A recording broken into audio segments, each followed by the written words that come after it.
दिख रहा है? यहां पे देखिए आप लोग को कंफ्यूज नहीं होता है, ये वर्ड आप लोग को परेशान नहीं करता। एक जगह मॉडर्न भी लिखा है, दूसरी जगह हिस्ट्री भी लिखा। हाँ, ये दो वर्ड एक ही साथ लिख दिया, या तो मॉडर्न लिखते नहीं तो हिस्ट्री लिखते। दोनों एक ही साथ लिखने का क्या जरूरत था? वैसे भी यदि आप लोगों का अपने अंदर मतलब जाने, भाई मॉडर्न हिस्ट्री पढ़ते कब से?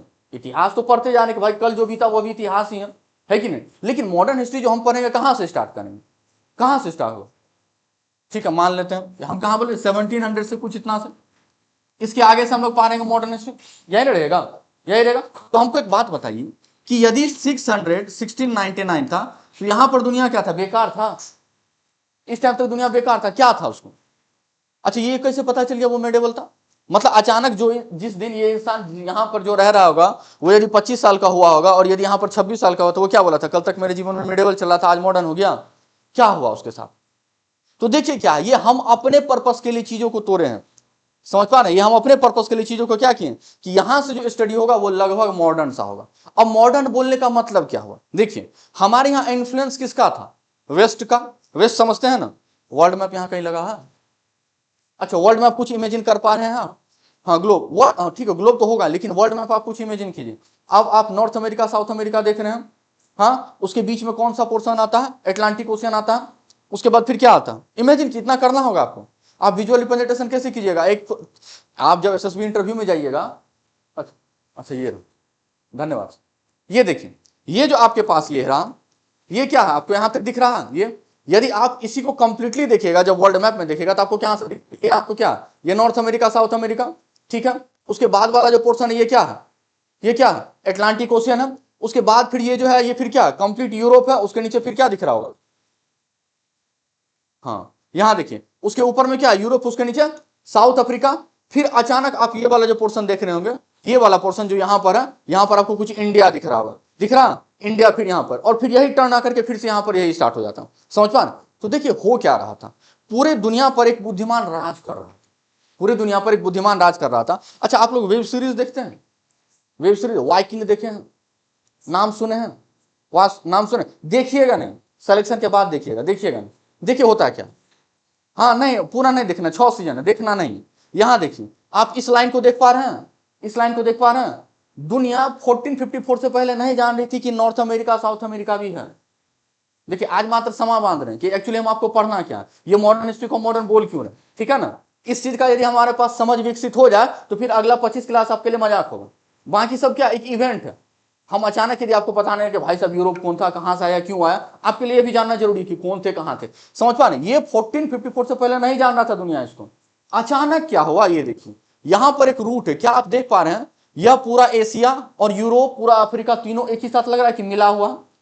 ये क्या है? यह साउथ अफ्रीका है, यह यूरोप है, यह एशिया, पूरा कंप्लीटली मिला हुआ। तो बीच में एक लैंड रूट था, समझ पा रहे हैं?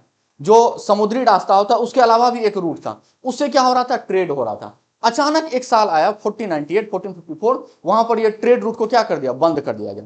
ऑटोमन अंपायर का नाम सुने हैं?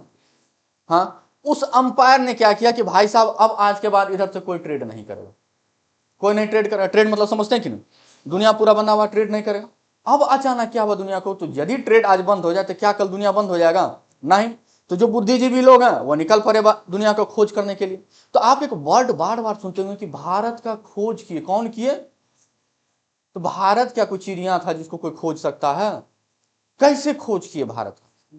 सी रूट, सी रूट का। अब देखिए यहां पर सी रूट क्या है, ध्यान देने वाला बात यहां पर, यहां देखिए ये जो आपके पास यह वाला रीजन है, यह सबसे पहले समुद्र के इधर वाला रीजन पुर्तगाल। अब देखिए यहां से तो क्लियर आपको हो नहीं रहा होगा, या समझ पा रहे हैं? अब देखिए जो आपका सबसे मतलब जो समुद्री रास्ता के जो सबसे उधर वाले रीजन है, जो वेस्टर्न साइड वाला रीजन है, उधर से आप चले गए साउथ अफ्रीका, समझ पा रहे हैं? साउथ अफ्रीका होते हुए जो सबसे लोअर मोस्ट पॉइंट है, इसको कैप ऑफ गुड होप बोलते हैं, इसको कैप ऑफ गुड होप बोलते हैं। इस कैप ऑफ गुड होप होते हुए जो इंडिया आए थे उनका नाम था वास्को डी गामा। ऐसा नहीं था कि भारत पहले से लोगों को नहीं पता था। अच्छा, क्रिकेट यदि आप देखते हो तो आप एक कंट्री का नाम सुनेंगे, वेस्ट इंडीज। आपको पता है ग्लोब में है ही नहीं, द्वीप, लेकिन उसके नाम में इंडीज लगा हुआ है। इंडिया कैसे आ गया? तो कुछ कुछ लोग क्या किए थे, उन लोगों को यह लगा था कि भाई साहब हम इंडिया को खोजने निकलते हैं। अब इंडिया को खोजने निकले, कुछ तो चले साउथ अफ्रीका होते हुए इधर, कुछ लोग निकल करके चले गए कहां पर? North America side. और नॉर्थ अमेरिका में, आज के नॉर्थ अमेरिका और साउथ अमेरिका के बीच वाला जो द्वीप है, उसी आइलैंड को वो खोज लिया और वो बोलिए भाई साहब ये ईस्ट का एंड, वो हमारा इंडिया कौन है, ईस्ट का हो गया, और वो वेस्ट, तो वो उसको वेस्ट इंडीज बोलते। समझ पा रहे हैं? तो देखिए पूरे ग्लोब पर, इस पूरे ग्लोब पर कहा जाता है किसका राज था, एक छोटा सा कंट्री। यहां पर देखिए ये यूनाइटेड किंगडम आपको दिख रहा है, ये इतना कमाल का कंट्री था, इतना ज्यादा कमाल का कंट्री था कि पूरे ग्लोब पे शासन किया था 1945 तक। 1945 40 से मतलब कि वर्ल्ड वार खत्म हो गया था, धीरे धीरे उसका वर्चस्व खत्म हो गया था। इसके लिए कहा जाता था कि इसके लिए सूरज कभी डूबता नहीं था। क्यों? क्योंकि आप मान करके चलिए कि 24 घंटा में थोड़ी ना कंप्लीटली रहेगा, एक समय कहां रहेगा, सूरज यहां रहेगा, फिर कुछ दूसरे समय यहां पर आएगा। इसी कारण से इसका साम्राज्य इतना बड़ा था कि भाई साहब कभी सूरज ढलता ही नहीं था। समझ पा? अब जब सूरज नहीं ढल रहा है, इनके लिए इनका वर्चस्व इतना बड़ा है, तो पूरे दुनिया में जो ये बोल रहे थे वही हो रहा था। उस टाइम दुनिया इनके लिए मॉडर्न थी। समझ पा रहे हैं? इसीलिए उनके एडवेंट से जब ये लोग यहां पर आए, तो उनके बाद जो हम लोग हिस्ट्री देखते हैं वो क्या देखते हैं, मॉडर्न हिस्ट्री। समझ पा रहे हैं? ऐसा नहीं था कि भाई साहब मॉडर्न हिस्ट्री से पहले जो दुनिया था यहां पर कंप्लीटली क्या था, बेकार था। अब देखिए ये इनको कौन सा सर्कल, यहां पे इसको, अच्छा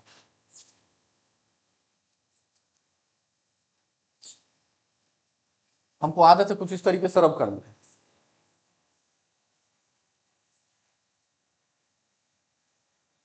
अच्छा कलर चेंज कर दूं, कौन सा कलर चखा, यहां से, अच्छा ठीक। देखिए कैसा ना, मतलब हम जिस स्मार्ट बोर्ड पर वर्क करते हैं वो स्मार्ट बोर्ड थोड़ा ऐसे क्या डिफरेंट है, तो 2-3 दिन सारा कुछ हो जाएगा। अब ये बोर्ड भी स्मार्ट हो गया, हम लोग को तो स्मार्ट होना ही पड़ेगा। ठीक है, धीरे धीरे समझने की कोशिश करते हैं, समझ में। देखिए यहां पर सबसे पहले ब्रिटिशर्स आए थे, ये रहा मेरे पास, ये रहा भाई साहब मॉडर्न हिस्ट्री। अच्छा ये कलर का कॉम्बिनेशन ठीक है, दिख रहा है ना सब लोगों को? और अच्छा लाइट ज्यादा आ रहा, उसका कलर में कहां से चेंज हुआ, पेन पे, अच्छा कौन सा कलर, ऐसा कलर, ब्लैक, अच्छा अब ये दिख रहा होगा, ठीक है। अरे भैया कहाँ है?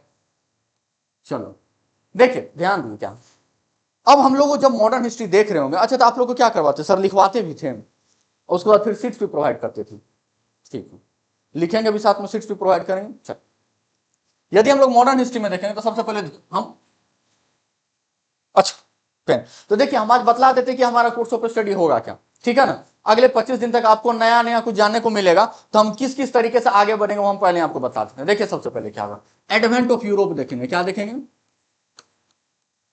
Advent of Europe. यह बुद्धिमान भी मेरे साथ गाना गा रहा है। एडवेंट ऑफ यूरोपियन, अच्छा 3-4 यूरोपियन कंट्री का नाम बताइए तो। हाँ पूरा यूरोप में, यूरोप, हाँ यूएई, फ्रांस, डच, हाँ ठीक है, हाँ देखिए, हाँ उतना तो आया ही था। देखिए इसके अलावा भी बहुत सारा कंट्री है, क्या बोल, ऑस्ट्रिया, हाँ ठीक है, फ्रेंच रिवोल्यूशन पर है ना, फ्रेंच रिवोल्यूशन में भी बहुत सारा कंट्री का नाम पता है। देखिए जो मेनली कंट्री जिसके बारे में हम लोगों को इंटरेस्ट लेना, वो मेनली कोस्टल कंट्री था। कोस्टल कंट्री मतलब समझता है, जो कि खुद समुद्र से उन लोगों का रिश्ता नाता। तो देखिए सबसे पहले जिसके लिए हमको तकलीफ लेना, ब्रिटिश, जिसको कि आप इंग्लिश भी बोल सकते हैं, ठीक है। दूसरे जो आए थे वो क्या थे, पुर्तगीज, और जो इसके बाद आए थे वो क्या थे, हम ऑर्डर नहीं बतला रहे, हम नाम बतला रहे हैं, ठीक है ना। पुर्तगीज थे, डच थे, और कौन थे, डैनिश थे, और सबसे लास्ट में जो आए थे वो फ्रांस थे। ये जो फ्रांस थे वो 1664 में आए थे, सॉरी ये लास्ट में, ये सबसे लास्ट में आने वाले थे, और गए भी थे सबसे लास्ट में कौन, नहीं पुर्तगीज गए थे, सबसे पहले आए थे सबसे लास्ट में गए थे, हाँ वो सबसे लास्ट में गए थे। और इनका जो जमावड़ा था वो गोवा वाले इलाके में था, गोवा, हाँ गोवा, गोवा जब भी आप देखें जो गोवा रहता है वहां पे, वो, हाँ वो जो पोर्ट है, इन सब, तो हम लोगों को इन्हीं के बारे में मोस्टली पढ़ना है। समझ पा रहे हैं कि आखिर यही कंट्री क्यों, क्योंकि ये लोग कोस्टल कंट्री है। समझ पा रहे हैं, ये कोस्टल कंट्री थे और इन्हीं में चूल मचा हुआ था, किस बात का, भाई साहब खोजो तो नया नया रास्ता कहां है। ये लोग बनाते थे अपने साथ एक चीज जिसको कि क्या बोलते हैं, कॉलोनी। कॉलोनी समझते हैं क्या होता है कॉलोनी, कॉलोनी बोलने का मतलब क्या? कॉलोनी बोलने का मतलब उन लोगों का राज हो। अच्छा, तभी बिहार में सम्राट चौधरी का राज है, तो बिहार सम्राट चौधरी का कॉलोनी हो गया क्या? हो, बिहार राज नहीं है, सम्राट चौधरी। अच्छा, बीजेपी का राज है तो बीजेपी का कॉलोनी हो गया। हाँ, मान सकते हैं ऐसा। अच्छा ठीक है, मान करके चलिए कि यदि उसका 243 में से 50% से ज्यादा उसका बहुमत होता, तब क्या उसको हम बोल सकते थे उसका कॉलोनी है? नहीं, गुलाम नहीं। देखिए होता क्या है कि यह मान करके चलिए कि यहां पर एक एक राज्य है और यहां पर एक दूसरा, एक छोटा सा टेरिटरी, ठीक है ना। तो यह बुद्धिमान क्या कर रहा है, यह बुद्धिमान जो ए है यह बी वाले को कंट्रोल कर रहा है। क्या कर रहा है? यह जो ए है यह बी वाले को किस तरीके से कंट्रोल कर रहा है? फाइनेंशियली, इकोनॉमिकली, पॉलिटिकली, सोशली, सभी तरीके से कंट्रोल कर रहा है। किस पर्पस के लिए? ताकि यहां से वह क्या जनरेट कर सके? अपना इकोनॉमिक इकोनॉमिक बेनिफिट निकाल सके। समझ पा रहे? तो इंडिया क्या था? कॉलोनी। किसका? किसका? ब्रिटिश का। और उसको रूल किसके थ्रू कर रहा था? वह ईस्ट इंडिया कंपनी के। अच्छा, उसका नाम ईस्ट इंडिया है क्यों पड़ा? ईस्ट में है। ईस्ट में देखिए, हम आपको क्या बोले कि पूरी दुनिया किसके अराउंड घूम रहा था? वह केवल इंग्लैंड के अराउंड। आप नाम सुने मिडिल ईस्ट? मिडिल ईस्ट, फार ईस्ट, सुने ना? देखिए क्या है। अब यहीं पर एक छोटा सा हम आपको बना देते हैं। मान करके चलिए, यदि आप इमेजिन कर पा रहे हैं, ये रहा मेरे पास नॉर्थ अमेरिका, ये है साउथ अमेरिका, ठीक है, ये रहा मेरे पास यूरोप। यदि आप इस रीजन को देख रहे हैं, इस रीजन को, यहां पर मेरे पास क्या है? यहां पर मेरे पास क्या है?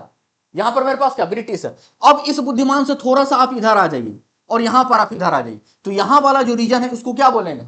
यदि ये मेरे पास इस तरीके का, तो इधर वाले रीजन को क्या बोलेंगे? ईस्ट बोलेंगे। यदि यहां पर मेरे पास यूनाइटेड किंगडम है, यूके, तो वह यहां वाले कंट्री को क्या बोलेगा? ईस्ट इंडिया बोलेगा।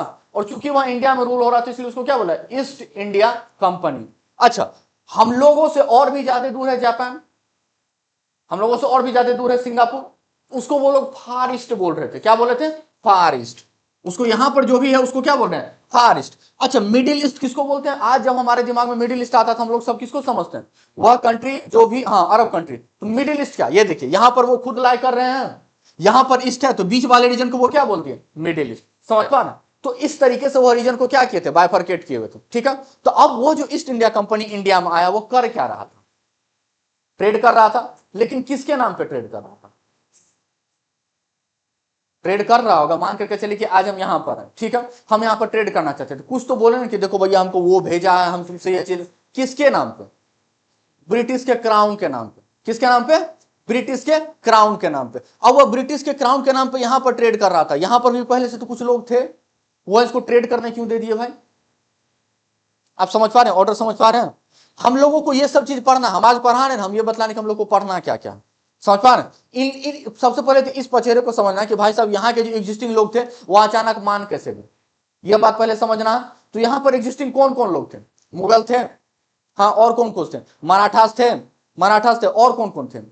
आप हैदर अली का नाम सुने हैं? टीपू सुल्तान का नाम सुने हैं? यह लोग थे। आप क्या बोले? हाँ, हैदर अली का बेटा है टीपू सुल्तान, लेकिन थे तो ये लोग। उसके बाद आप पंजाब वाले में राजा महाराजा रंजीत सिंह का नाम सुने हैं? थोड़ा बहुत, हाँ, वो सब भी लेते, यह सभी लोग भी थे। लेकिन राजपूत उस टाइम में उतना इन्फ्लुएंशियल नहीं थे, वह मुगल के टाइम पीरियड तक इन्फ्लुएंशियल थे। उसके बाद जो लोग इन्फ्लुएंशियल हुए, ये वो लोग थे। और मुगल अपने आखिरी दौर में जी रहा था, ऐसा नहीं था कि मुगल अपने स्टार्टिंग दौर में था, आखिरी दौर में जी रहा था। हम ये कहानी कब का कहना है? 1700 का कहना है। किसका कहना? हाँ, उसी का नाम है। देखिए, ये जो मेरे पास आपका 1717 है, यह वह टाइम पीरियड है जिसमें फारूक सैयार, क्या ना, फारूक सैयार, पढ़ेंगे धीरे धीरे पढ़ेंगे, बतलाने ऑर्डर क्या है। ये फारूक सैयार है। यह बुद्धिमान क्या किए कि जो ब्रिटेन से आया हुआ एक कंपनी था, उस कंपनी को हम क्या दे दिए? चीट, कि भाई साहब अब तुम यहां पे करो क्या? ट्रेड। लेकिन जैसे ही लोग ट्रेड करते हैं तो उनको आता है पैसा, और उनके दिमाग में क्या हो जाता है? खलबली, कि भाई साहब इतना ही कमाएं और थोड़ा कमा लेते हैं। तो इसके लिए वो क्या करने लगे? पॉलिटिक्स। क्या करने लगे? पॉलिटिक्स। आप सुने होंगे डिवाइड एंड रूल, यही लाए थे। और वो डिवाइड एंड रूल कैसे आया, रॉबर्ट क्लाइव कैसे लाए, उनसे पहले कौन कौन लोग थे, कौन कौन लोग यहां से लड़ रहे थे, हम लोग उनको देखेंगे। अच्छा, इतने लोग जो इंडिया में आए, क्या वो लोग आसानी से चले गए? नहीं, वो लोग नहीं गए। तो उसके लिए हम लोग ढेर सारा चीज पढ़ेंगे, उसका नाम है एंग्लो। आप ये नाम सुनिएगा, Anglo war. Anglo war, Anglo French war, Anglo Mysore war, Anglo भूटानीज war, Anglo Burmese war, Anglo Maratha war. ये एंग्लो मतलब क्या हुआ? एंग्लो मतलब वो लोग जो कि बाहर से आए हुए थे और यहाँ पे किसके लिए? मेनली कौन थे? ब्रिटिशर्स थे। यहाँ पर मतलब क्या, इस साइड ब्रिटिश और इस साइड बाकी सभी लोग। कभी हम लोग फ्रेंच से देखेंगे, फिर कभी हम लोग किसके साथ देखेंगे? मराठा के साथ देखेंगे, फिर कभी किसके साथ देखेंगे? पुर्तगीज के साथ देखेंगे। उसके साथ जनरली उतना ज्यादा हुआ नहीं, बाकी सभी के साथ। क्या बोले? हाँ तो वही आप, हाँ तो एंग्लो मैसूर वार देखेंगे, एंग्लो मैसूर वार देखेंगे। तो इन सभी मैसूर वार से रिलेटेड आप क्या देखिएगा? यहां पर बहुत सारा ट्रीटी देखिएगा। समझ पा रहे कि भाई साहब इससे लड़ाई हुआ, फिर इसको युद्ध हुआ, इसका परिणाम देखना। समझ पा रहे? तो यह एक फेज होगा। समझ पा रहे? यह एक फेज होगा। तो ऐसा थोड़ी ना था कि इंडियन तभी उस समय मुंह देख रहे थे। इंडियन उस समय मुंह देख रहे थे ऐसा तो था नहीं। इंडियन क्या कर रहे थे? वह भी अपने प्रति क्या कर रहे थे? अवेयरनेस पैदा कर रहे थे। यह लोग जो रूल कर रहे थे, यह लोग जो रूल कर रहे थे, अभी जैसे मान करके चलिए, हम आपको यह बात नहीं बोलेंगे कि आपको कुछ नहीं आ रहा तब तक आप हमको सुनिएगा, या फिर अब अंदर से आपको फील नहीं आएगा कि आप इस सब्जेक्ट में आपको जानकारी नहीं, तो क्या आप हमको सुनिएगा? भी नहीं सुनिएगा। अब इतना तो हमको भी आता, टू का टेबल आपको पढ़ाएंगे, आप बोर होइएगा, आता है। लेकिन अभी मॉडर्न हिस्ट्री पढ़ा रहे हैं तो हो सकता है आपको उस क्षेत्र में जानकारी नहीं, इसलिए आप सुन रहे हैं। तो बताइए इतना इंडियन इसका बात सुन क्यों रहे थे? इंडियन को क्या किया गया था? इस बात का एहसास करवा दिया गया था कि भाई तुम उस लायक ही नहीं हो, तुम उस लायक नहीं हो। इसीलिए यहां पर कुछ वर्ग थे जो अचानक से वर्ग नहीं, हम भी उस लायक हैं। तो आप अचानक मॉडर्न हिस्ट्री में पैरेलली पढ़ने लगिएगा सोशल रिफॉर्म मूवमेंट। पढ़े हैं?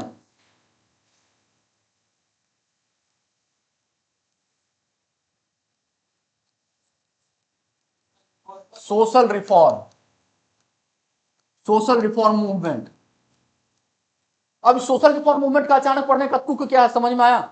देखिए क्या, जो लोग यहां पर रूल कर रहे थे वह आपको इस बात का एहसास करवा दिए थे कि आप कमतर हैं, आप इस लायक नहीं हैं कि आप अपने आप से रूल कर पाइएगा। तो उनको एहसास करवाने के लिए कि अंदर से इच्छा जागृत करने के लिए कि नहीं, आपके अंदर भी। तो आप बहुत सारा नाम सुनेंगे, राजा राम मोहन राय, दयानंद सरस्वती। अचानक से मॉडर्न हिस्ट्री में हम क्यों पढ़ने लगे? इसीलिए पढ़ने लगे।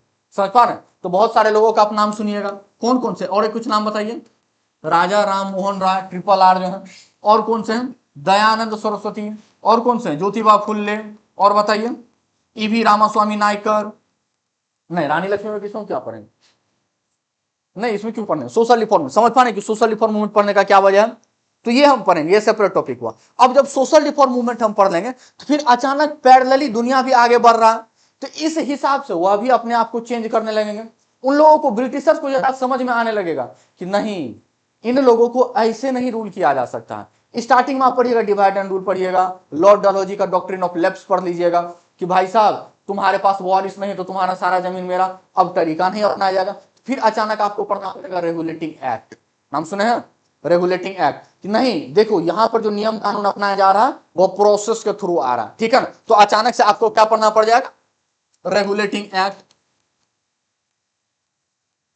रेगुलेटिंग एक्ट, ठीक है ना। ये रेगुलेटिंग एक्ट बोलने का मतलब क्या हो कि जो ब्रिटिशर्स यहां पे आपके पास रूल कर रहे हैं वह किसके द्वारा रूल कर रहे हैं? जो यूनाइटेड किंगडम के पास जो पार्लियामेंट है, वह पार्लियामेंट आपको ऑर्डर कर रहा है और उसी ऑर्डर के थ्रू आप क्या कर रहे हैं? रूल कर रहे हैं। अच्छा, व्हाट्सएप पे बहुत सारा मैसेज देखे होंगे कि 99 साल के लिए भारत को लीज मिला है आजादी, सुने हैं? कितना? 200 साल के लिए मिला होगा तो कितना सही है? तो फिर गलत भी तो नहीं, हमको पता है कि कैसे गलत साबित कर। ठीक है, मानते हैं गलत है, मतलब ऐसा पता लगता है कि गलत है, लेकिन सही साबित करने के लिए मेरे पास भी कोई फैक्ट नहीं है। हम अभी बोल देंगे कि नहीं भाई साहब ये बात गलत है, तो हम आपको कैसे बोल देंगे कि ये बात गलत है? हमारे पास भी तो नॉलेज होना चाहिए। विश्वास मैंने 25 दिन के बाद आप खुद बतला दीजिएगा कि नहीं सही में साहब, ठीक है ना।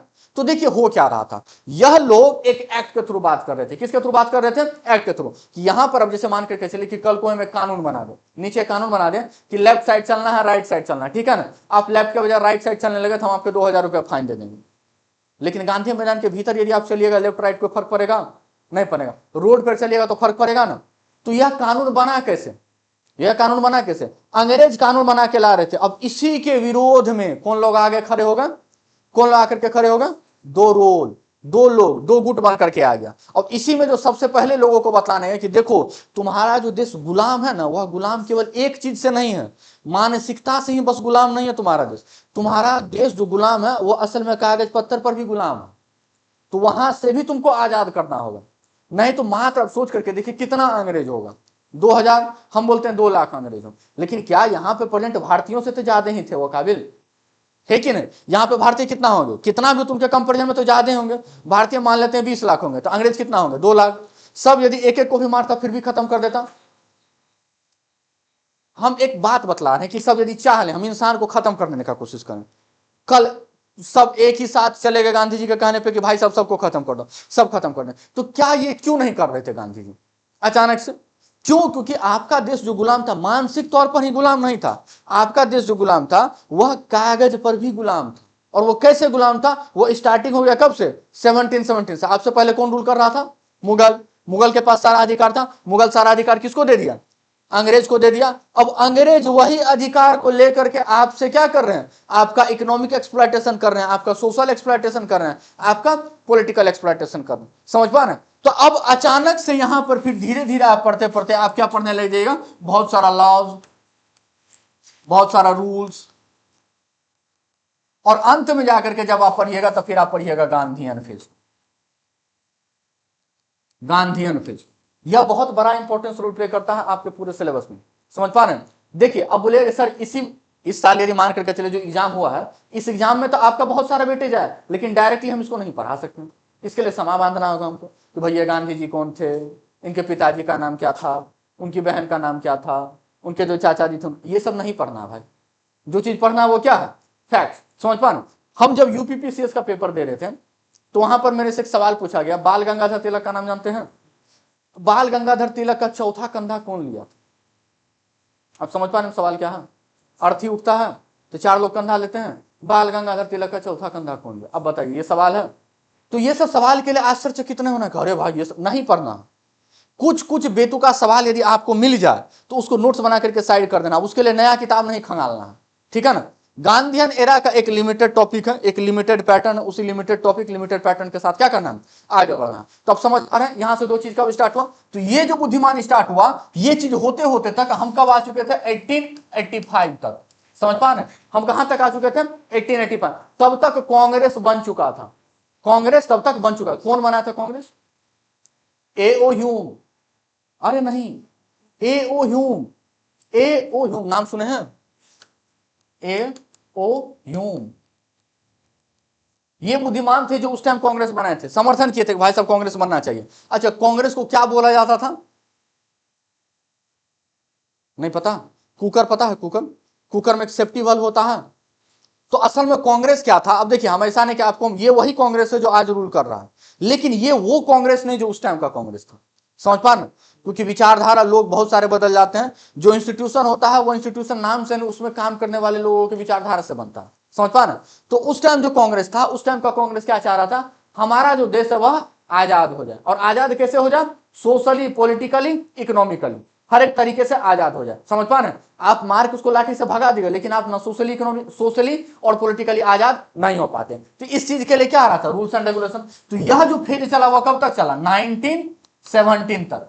समझ पा रहे हैं? यह जो फेज चला 1917। आप यहां पे 2 वर्ड सुनते होंगे, एक मॉडरेट और एक्सट्रीमिस्ट। नाम सुने हैं? नहीं सुने? अच्छा, गरम दल और नरम दल ये सुने हैं? हाँ, ये वही मॉडरेट और एक्सट्रीमिस्ट, ठीक है ना? अब अचानक इसमें से कैसे आ गए? अब एक क्लास में होगा कि नहीं भाई साहब आज चलो क्या वाटर पार्क चलते हैं, तो वो ऐसा एस्टिमेट बना देगा वाटर पार्क का कि भाई साहब पर हेड कितना रुपया खर्चा पड़ जाए? 5,000 रुपया खर्चा है यदि वाटर पार्क जाना है आज सभी लोगों को, ठीक है ना? तो एक बुद्धिमान ऐसा आपके सामने एस्टिमेट बना देगा कि पर हेड 5,000 रुपया खर्चा पड़ जाए, और एक इंसान ऐसा एस्टिमेट बना देगा कि नहीं चलो 500 रुपया में काम बन जाए। आप कौन सा रास्ता अपनाइएगा? 500। लेकिन देखिए, व्यक्तिगत तौर पर यदि आप जाइएगा तो ना 500 में होगा ना 5,000 में होगा। समझ पा रहे? उसके बीच का कहीं रास्ता अपनाना पड़ेगा। यही काम गांधी जी किए थे। ना एक्सट्रीमिस्ट से देश आजाद होने वाला था, ना मॉडरेट से देश आजाद होने वाला था। गांधी जी बीच का रास्ता लेकर के आ रहे थे। समझ पा रहे? और इसीलिए गांधी इंपॉर्टेंट हो जाते हैं। समझ पा रहे? क्या हो जाते हैं? गांधी इसीलिए इंपॉर्टेंट हो जाते हैं। तो गांधी आपको कब से पढ़ना? 1917 से। अचानक 1917 में क्या हुआ था? सत्याग्रह। कहां पे? बिहार। कहां पे? चंपारण। सोच करके देखिए, बिहार क्या हुआ करता था, क्या हो गया? गर्व होता है अपने आपको बिहारी कहने पे? होता है? होना चाहिए। नहीं, आपको होना चाहिए। बाकियों के लिए रहने दीजिए क्या है, लेकिन आपको अपने बिहारी होने पे गर्व होना चाहिए। समझ पा रहे? हम यूपी एग्जाम देने के लिए गए थे, हाँ, हम क्या बोले, आपको अपने बिहारी होने पे गर्व होना चाहिए, बाकी को हो चाहे ना हो, ठीक है ना। देखिए, तो यहां पर अचानक आप क्या पढ़ने लग जाते हैं 1917 में गांधीयन फेज, और ये गांधीयन फेज कब तक चलता है, कब तक चलता है, 1947 तक। अब देखिए होता क्या है कि गांधी जी यदि चाहते, तो आप बीच में सुनते होंगे कि भाई साहब 1922 में एक चीज हुआ था, non cooperation movement, Jallianwala Bagh, ऐसा कुछ नाम सुने हैं। तो गांधी जी इतने ज्यादा ताकतवर थे, इतने ज्यादा मतलब पहुंच उनका हो चुका था कि वह यदि सारे देश को एक साथ बोले, आह्वान कर दें कि भाई साहब खत्म कर दो, पूरे देश को जला दो, पूरे देश को खत्म कर दो, तो हो जाएगा, कर सकते थे। आप एक कांड सुनेंगे, चौरी चौरा कांड, नाम सुने हैं। क्या हुआ था उसमें, पुलिस स्टेशन को जला दिया गया, 22 लोग उसमें पूरे, हाँ, तो यूपी का वो कांड हुआ करता था, ठीक है ना। अब देखिए, तो गांधी जी उस दिन के बाद से फिर क्या हुआ, बैकआउट हो गए, मतलब पीछे चले आए, बोले नहीं, अभी हमारा देश मानसिक रूप से आजाद होने के लिए तैयार नहीं। समझ पा रहे, मानसिक रूप से आजाद होने का मतलब क्या हो।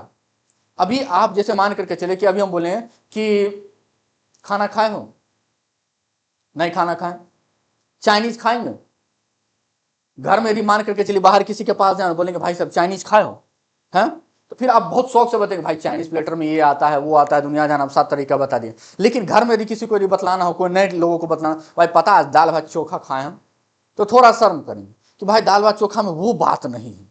समझ पा ना, जो चाइनीज प्लेटर कहने में बात है, उसका नाम मंचूरियन कहने में बात है, उसमें जो भी चीज एक्स वाई जेड आता है कहने में बात है। तो हमारा देश तब तक वही फेज में चल रहा था, हमारा देश के जो लोग, हमारे देश के जो लोग थे वो उसी फेज में दे रहे थे, उनको पता ही नहीं था कि देश का एक्चुअल मतलब क्या होता। समझ पा रहे, 1922 में हम इतने काबिल थे कि हम अंग्रेज को यहां से हटा दें, लेकिन हम इतने काबिल नहीं थे कि हम देश को देश कह पाए। समझ पा रहे, आज जिस तरीके से आप इतने काबिल और इतने सक्षम नहीं हो पा रहे कि अपने उस खाने को अपना कह सकें। समझ पा रहे, 19 में उसके बाद फिर धीरे धीरे क्या हुआ, लोगों में जागृति आई, लोग फिर किस तरीके से का, आप सिविल डिसोबीडियंस मूवमेंट का नाम सुने होंगे, सिविल डिसोबीडियंस मूवमेंट, हाँ, बस उसी तरीके, थोड़ा थोड़ा चीज जानना है, सिविल डिसोबीडियंस का मूवमेंट का नाम सुनेंगे। और यहां पर आप गए हैं, यहाँ पर सचिवालय गेट, सचिवालय, वहां पर देखोगे कुछ 7 शहीद का कुछ फोटो देखे हैं, वो एक्चुअल इंसिडेंट है, यही बिहार का वो एक्चुअल इंसिडेंट है, सिविल डिसोबीडियंस में होने वाला वो एक्चुअल इंसिडेंट है। समझ पा रहे, चलो कब का है वो उसके बाद में देखेंगे, लेकिन वह यहाँ पर होने वाला एक्चुअल इंसिडेंट। इसके बाद जो हम लोग देखेंगे ये कब का इंसिडेंट है, 1932 का। समझ पा रहे, और इसके बाद जो हमारे पास चीज होने लगा ना, कि देखिए 1932 वर्ल्ड वार कब हो रहा था, 1914, 2 वर्ल्ड वार हुआ है, कब हुआ है, 1914 से 1918, ठीक है, पहला वर्ल्ड वार हुआ। दूसरा वर्ल्ड वार कब हुआ, 1936 से 1945। अब बताइए इस वर्ल्ड वार में क्या ब्रिटिश पार्टिसिपेट कर रहा था। आप देखिएगा कि अचानक 1945 के बाद फार ईस्ट का बहुत सारा कंट्री आजाद हो चुका है। हम फार ईस्ट बोल रहे हैं तब आप समझ पा रहे हैं कौन सा बात हो गया, फार ईस्ट का बहुत कंट्री आजाद हो चुका है। अब फार ईस्ट का बहुत कंट्री अचानक कैसे आजाद हो गया भाई, क्यों, क्योंकि 1945 तक आते आते तक ब्रिटिशर खुद इतने कमजोर हो चुके थे कि वह दुनिया पर राज नहीं कर पा रहे थे। आखिर लोगों को समझाना भी तो है। आज यदि हम आपको बोलें कि भाई साहब अपना जो मल्टीमीडिया सेट उसको फेंको, पुराना नोकिया लाओ, तो मेरे बात में भी तो दम होना चाहिए। तो लोग कैसे मान लेंगे कि भाई साहब तुम्हारा जो पॉलिसी है, कॉलोनियल रूल है, वह इतना ज्यादा इफेक्टिव है कि भाई साहब अभी हम अपने तरीके से नहीं रूल कर सकते हैं। यहां पे जितने लोग थे सब बोले थे मुझे स्वराज चाहिए। स्वराज का मतलब समझते हैं, स्वराज बोलने वाले पहले वर्ड कौन थे, मोतीलाल नेहरू। ये अचानक कलर कैसे चेंज हुआ भाई, अपने आप हो जाता है। स्वराज बोलने वाले पहले इंसान कौन थे, मतलब स्वराज हमको चाहिए बोलने वाले कौन थे, बाल गंगाधर तिलक। स्वराज इन माई बर्थ राइट, स्वराज मेरा जन्मसिद्ध अधिकार है, मैं इसे प्राप्त करके रहूंगा, बोलने वाले कौन थे, बाल गंगाधर तिलक। अब ये स्वराज का मतलब क्या होता है, मेरा खुद का रूल, मेरा खुद का रूल। देखिए जब आप 1918 तक आइएगा तब तक क्या हो चुका था, चंपारण सत्याग्रह हो चुका था 1970 तक।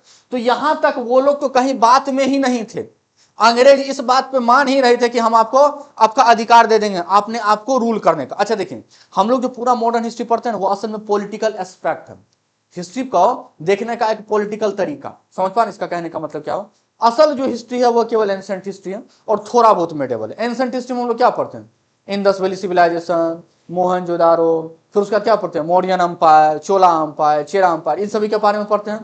तो उन सभी टाइप में जो चीज हो रहा था हम उसको चीज देखते हैं। अब यहां पर धीरे धीरे जब मॉडर्न होने लगा दुनिया, तो फिर लोग क्या हो गए, विकसित हो गए, उनका सोच, उनका बोल, उनका जो समझ है वो विकसित हो गया। अब हमारे लिए यह ज्यादा इंपॉर्टेंट नहीं रह गया कि अगला कपड़ा कौन पहनता है, अगला खाना क्या खाता है। अब हमारे लिए ज्यादा इंपॉर्टेंट हो गया कि अगला रहता है तो अपने समाज में रहता कैसे, समझ पा रहे हैं। तो इसके लिए हमको उसका पॉलिटिकल एंगल जानना जरूरी हो गया। तो पूरा जब आप मॉडर्न हिस्ट्री देखेगा तो आप देखिएगा केवल पॉलिटिकल एस्पेक्ट्स ही पढ़ रहे हैं, समझ पा रहे हैं। जैसे कि रेगुलेटिंग एक्ट पढ़िएगा आप, government of India act 1919, government of India act 1909, government of India act 1935, आप ये सब चीज पढ़िएगा। और इन सभी जब टोटल चीज को आप पढ़िएगा तब आपको पता चलेगा भाई साहब हम हिस्ट्री तो पढ़े लेकिन था तो उसमें केवल पॉलिटिकल एंगल, समझ पा रहे हैं। तो ये चीज बात यहां तक समझ में आया कि हम 1918 तक ना ब्रिटिशर चाह रहा था कि भाई साहब हम आपको आजादी दें, लेकिन लोगों में से खुलबुलाहट उठ चुका था कि भाई हमको आजादी चाहिए। और आजादी कैसा चाहिए, अपने आप को रूल करने का, अपने आप से, समझ पा रहे हैं। अभी आप अपने प्रेसिडेंट को खुद सेलेक्ट करते हैं कि नहीं, इनका कहना था कि नहीं भैया हम तुम्हारे प्रेसिडेंट को सेलेक्ट नहीं, मेरा जो क्राउन है वही तुम्हारा प्रेसिडेंट होगा। इसी बात का बहस था। 1932 तक वही बात मान लेते कि ठीक है तुमको हम आजादी दिए। गांधी जी जैसे लोग किस बात के लिए लड़े हुए थे पता है, जवाहरलाल नेहरू जैसे लोग किस बात के लिए, कि हम अपना आजादी इसी बात पर लेंगे कि जो हमारे सीनियर मोस्ट लीडर हैं, जो हमारे प्रेसिडेंट है, उसको भी हम ही सेलेक्ट करें। इमेजिन कीजिए आज जो आपका जो कोई भी बिल पास होता है, इतना तो पता है, लोकसभा, राज्यसभा और फिर प्रेसिडेंट। यदि ऐसा नहीं होता तो फिर पता है क्या होता, लोकसभा, राज्यसभा, फिर जाते हैं क्राउन ऑफ इंग्लैंड, वह साइन करता और फिर सारा कुछ होता। आज जितना भी रूल्स एंड रेगुलेशन पास होता है किसके नाम पे होता है, on the name of president of India. अब होता क्या पता है, on the name of crown of England. और ऐसा करने वाले बहुत सारा कंट्री अभी भी है, आपको पता है। ऑस्ट्रेलिया का नाम जानते हैं, वो यही करता, मतलब उसका सारा कुछ उसी का है। बस अंत में जो लगेगा भाई साहब एक मतलब क्या, एक रिस्पेक्ट के फॉर्म में, हाँ ठीक है चलो कोई दिक्कत नहीं, तुम हमारे पास रूल किए थे, कुछ हमको मिला था कुछ नहीं मिला था, बात का बात, हम तुमको एक तरीके का ऑनरी रिस्पेक्ट दे रहे हैं, वो उस टाइम का सिचुएशन, समझ पा रहे हैं। तो वहां तक तो हम वो भी नहीं चाह रहे थे। स्वराज का वो मतलब है, स्वराज का मतलब ये है कि मेरा रूल मेरे अनुसार, मेरे तौर तरीके से, नीचे से लेकर कंप्लीट हायरार्की तक, समझ पा रहे हैं। और ये बात कहां तक बात हो रहा था, 1936 तक वो तैयार हो चुका था। 1936 से 1945 तक आपको बहुत सारा चीज पढ़ना पड़ेगा। अगस्त ऑफर, क्रिप्स मिशन, नाम सुने हैं, क्रिप्स मिशन का नाम सुने ना, अगस्त ऑफर का नाम सुने, इंडिविजुअल सत्याग्रह। वहां पर केवल एक ही बात का बहस हो रहा होगा कि भाई साहब वो बोलेंगे हम आपको डोमिनियन स्टेटस दे देंगे, नहीं हमको चाहिए पूर्ण स्वराज। डोमिनियन स्टेटस का मतलब क्या, आप मेरे अधीन ही रहिए, हाँ आप कीजिए, मतलब जैसे मान करके चलिए कि ये ऑर्गेनाइजेशन सर ही रन कर रहे हैं, लेकिन इनके ऊपर भी कोई एक हेड बैठा हुआ है जो किसी XYZ कंट्री में बैठा हुआ और सर उसे परमिशन ले रहे हैं। तो सर क्या चाहेंगे, ये मेरा ऑर्गेनाइजेशन है, मेरे हिसाब से चले, सारा कुछ XYZ फंक्शन मेरा। तो एक देश भी तो यही चाहेगा कि मेरा रूल्स एंड रेगुलेशन हो। वो कहां तक कंप्लीट हो गया था, 1945 तक, समझ पा रहे। तो आपका जो देश आजाद हुआ था, वो देश आजाद कब हुआ था, 1947 तक, समझ पा रहे, 1947 तक। अब हाँ 1947 15 अगस्त को देश आजाद हुआ था। अब यह जो देश 15 अगस्त को आजाद हुआ था, तो आप दो चीज सेलिब्रेट करते हैं, क्या चीज, एक गणतंत्र दिवस और एक स्वतंत्रता दिवस। गणतंत्र दिवस किस दिन सेलिब्रेट करते हैं, क्या होता है इसका मतलब, संविधान लागू हुआ था तो उसको गणतंत्र दिवस कहा बोलते हैं, संविधान दिवस बोल दीजिए भाई, हाँ इंग्लिश में बोलते हैं।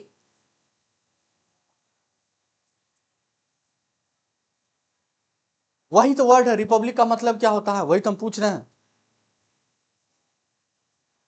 स्वराज खुद का, हाँ देखिए बात तो सही है, कुछ कुछ नजदीक पहुंच रहे। देखिए बात कैसा हो रहा है, 26 जनवरी 1930 में क्या हुआ था कि यहां पर सबसे पहले जो नेहरू जी हैं, कौन नेहरू जी, जवाहरलाल नेहरू। नेहरू जी भी दो हैं, एक मोतीलाल नेहरू, एक जवाहरलाल नेहरू। 1928 से पहले जब आप नेहरू पढ़िएगा तो वो मोतीलाल नेहरू हैं, जवाहरलाल नेहरू जी के पिताजी, समझ पा रहे हैं। और उसके बाद वाले जो नेहरू जी हैं वो कौन है, जवाहरलाल नेहरू, ठीक है। ऐसा नहीं कि वो अचानक से गायब हो चुके थे, इन्फ्लुएंस उनका कम हो गया था, ठीक है। तो यहां पर क्या हो रहा था, हम क्या बतला रहे थे, हाँ रिपब्लिक। तो क्या हुआ था 26 जनवरी 1930 में, 26 जनवरी 1930 में यह लोग अपने हिसाब से बोले कि भाई साहब हम लोग आज से स्वराज का पालन करेंगे, आगे बढ़ेंगे, इस तरीके का। तो इस डेट को एक सिंबॉलिक माना गया कि हमारा जो कॉन्स्टिट्यूशन होगा, जिस दिन हमारा संविधान लागू होगा, वह लागू किस दिन होगा, 26 जनवरी 1950। समझ पा रहे हैं। अब देखिए आपका देश आजाद कब हुआ, 1947। संविधान किस दिन लागू हुआ है, 1950, 3 साल हम लोग क्या कर रहे थे, बना रहे थे। कब से बनाना स्टार्ट किए थे? 1946 से। बन के खत्म कब हुआ? 1949 में। हाँ देखिए 26 नवंबर, देखो 6 दिसंबर 1946 से बनाना स्टार्ट किए थे और 26 नवंबर 1949 को बन करके तैयार हो गया था। समझ पा रहे हैं? आपका 26 नवंबर 1949 को बन के तैयार हो गया था, लेकिन लागू हम नहीं किए थे। लागू किस दिन किए थे? 26 जनवरी। क्यों? इस डेट के रिस्पेक्ट में, इस डेट के रिस्पेक्ट में। बाकी बचे हुए, अब हमारा देश तो आजाद हो गया था इसके बीच में ही ना कहीं, 1947 तो इसके बीच में ही ना कहीं आ गया। तो 1947 के बाद जो हम सारा काम कर रहे थे, कैसे कर रहे थे? क्या हम स्वराज में थे? नहीं, हम डोमिनियन में थे। डोमिनियन समझ पा रहे हैं? मतलब हम जो अपना सारा कुछ काम कर रहे हैं वह उन्हीं के अधीन में रह करके कर रहे हैं। और वही हमको क्या बोले कि भाई तुम एक ऐसा संविधान बना लो जिससे कि तुम सारा रूल्स एंड रेगुलेशन करवा लो, और उसी से हम जाकर के साइन करवा लिए कि हाँ आज हम मुक्त हो गए। तो कहने का मतलब क्या हुआ? A is equal to B, B is equal to C, it means A is equal to C. अब देखिए आपको जो इंग्लिश है, जो आपका अंग्रेज है, ये ब्रिटिश आपको क्या बोले कि जाओ बनाओ कॉन्स्टिट्यूएंट असेंबली। कॉन्स्टिट्यूएंट असेंबली का मतलब समझते हैं? कॉन्स्टिट्यूशन असेंबली का मतलब समझ पाए? अच्छा, कौन? मतलब एक ऐसा असेंबली जो कि संविधान बनाएगा। ठीक है, कौन बोला बनाने के लिए? ब्रिटिश। ब्रिटिश बोला, ब्रिटिश ही सारा रूल्स एंड रेगुलेशन पारित करा था। अब ये बुद्धिमान कॉन्स्टिट्यूएंट असेंबली क्या किया? ले कलर कैसे चुन अपने? हाँ, तो ये बुद्धिमान ये क्या किया? ये एक ऐसा कॉन्स्टिट्यूशन बना लिया जिसमें कि यह रूल लगा दिया कि हम क्या हैं? हम सोवरेन हैं। अच्छा, प्रियम्बल देखें, प्रियम्बल एनसीईआरटी का बुक पढ़ते होंगे तो सबसे पहला ही पेज एक चीज आता है, preamble, we the people of India. उसमें जितना वर्ड लिखा हुआ है, ये कॉन्स्टिट्यूशन का पहला ही लेटर क्या लिख दिया? Sovereign, secular, socialist, democratic and Republic. समझ पा रहे हैं? Socialist, secular, democratic and Republic.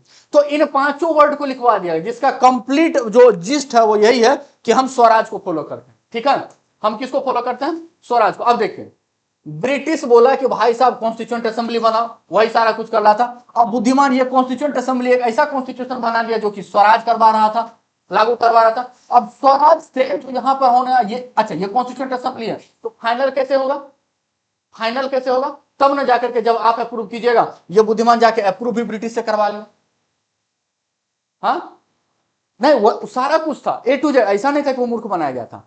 कैसा होता है कि हम जब मतलब सारा कुछ जो प्रोसेस होता है, लीगल प्रोसेस होता है, ऐसा ही होता है। जिसको फांसी मिल रहा होता है उसको पता है कि भाई साहब फांसी मिल रहा है, लेकिन फिर भी जज के सामने सिस्टम में खड़ा रहता है कि नहीं?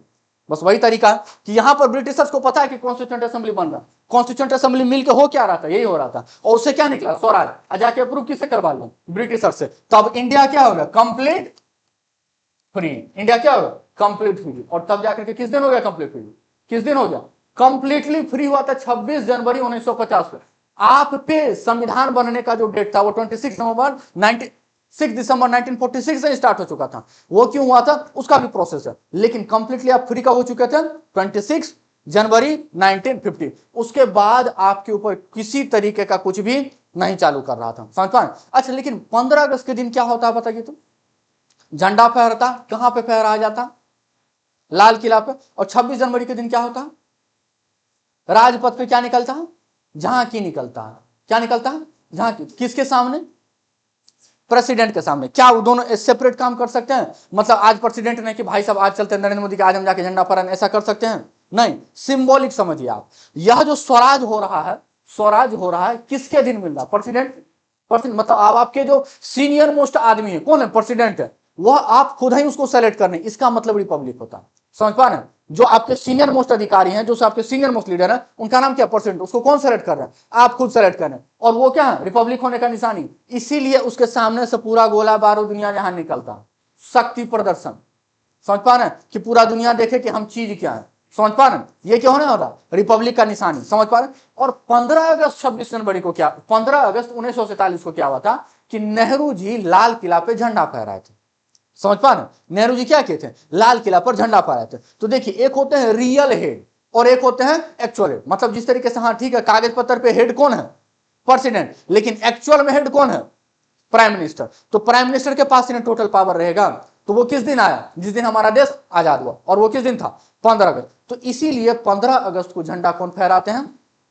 Prime minister, symbolically. और 26 जनवरी को कौन फहराते हैं? परसिडेंट, समझ पा रहे? तो अब ये पूरा राम कहानी आपको सिलसिलेवार कैसे पढ़ना है, मॉडर्न हिस्ट्री में पढ़ना। अब इसी का कुछ और एक और चीज इंपैक्ट देखिए, ध्यान दें, साथ में आपको क्या पढ़ लेना, जो इन लोगों का जो कुछ, अब देखिए ऐसा नहीं था कि अंग्रेज आपका केवल शोषण ही करके गए थे, अंग्रेज आपको बहुत कुछ दे करके भी गए थे। क्या दे करके गए थे? एजुकेशन में, दूसरा किस में?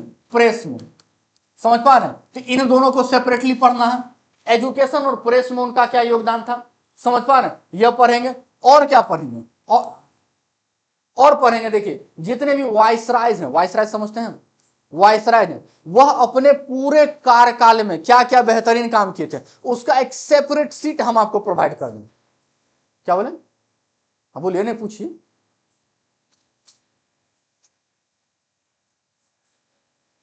नहीं, देखिए तकलीफ क्या है कि यूपीएससी पूछता है, इसलिए हम पढ़ेंगे, है कि नहीं?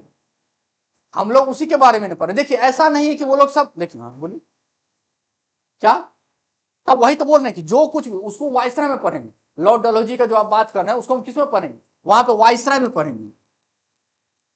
ये जो वाइसराय थे, जो भी अपने कार्यकाल में जो बेहतरीन काम किए थे या जो कोई भी दमनकारी काम किए थे, हम सबको उनको सेपरेटली पढ़ेंगे और सबको आपको सेपरेटली सीट्स मिल जाएगा। समझ पा रहे हैं? तो इस तरीके से आपका पूरा ओवरऑल मॉडर्न हिस्ट्री कंप्लीट हो जाएगा।